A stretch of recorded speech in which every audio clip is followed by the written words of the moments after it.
जैसा कि आप सभी को पता है कि आज हम अशोका विजयदशमी के उपलक्ष्य में यहाँ पर एकत्रित हुए हैं। तो इसी उपलक्ष्य में मैं आपको इतिहास के झरोकों में लेके चलता हूँ और आपको यही बताना चाहता हूँ कि किस तरह एक सम्राट भिक्षुक बन गया, बुद्ध की शरण में चला गया, प्रज्ञाशील समाधि को अपना लिया। तो प्रबुद्ध उपासक उपासिकाओं, ये बात उस समय की है जब मौर्य साम्राज्य के तीसरे सम्राट अशोक का राज्य था और अशोक ने समस्त भारत वर्ष पर राज किया और समस्त भारत उसके अंतर्गत अधीन था। लेकिन एक छोटा सा राज्य था जो कलिंग, अभी किसी हमारे एक वक्ता ने इसका जिक्र किया कि कलिंग पर सम्राट अशोक का राज्य नहीं था या वह कलिंग सम्राट के अधीन नहीं था और वहां की व्यवस्था भी दूसरी थी। सम्राट ने कलिंग पर धावा बोला और धावा बोला और कलिंग को फतेह कर लिया, कलिंग को जीत लिया। कलिंग को जीतने के बाद जब कलिंग के किले पे वो सम्राट अशोक कब्जा करने जा रहे थे तो उस समय एक बड़ी अनोखी बात नजर आई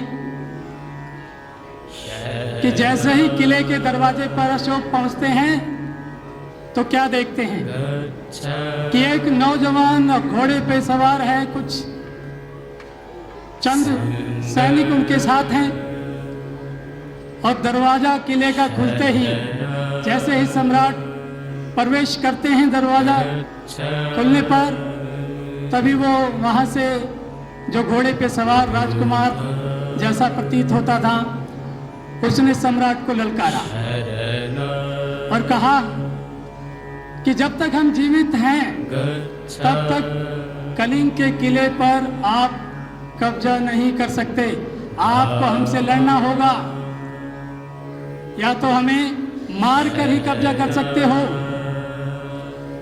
तो सम्राट ने कहा कि कलिंग पे तो हमारा कब्जा हो चुका है, आप रास्ते से हट जाएं, हमें जाने दें।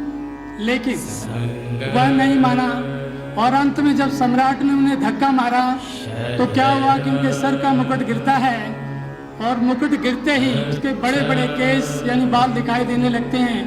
वो उपासक उपासिकाओं, वो कोई और नहीं कलिंग की राजकुमारी थी जो पुरुष वेश में अशोक को से लड़ने आई थी, अंतिम दम तक लड़ने आई थी कि वो कलिंग के किले पर कब्जा नहीं होने देगी मौर्यों का।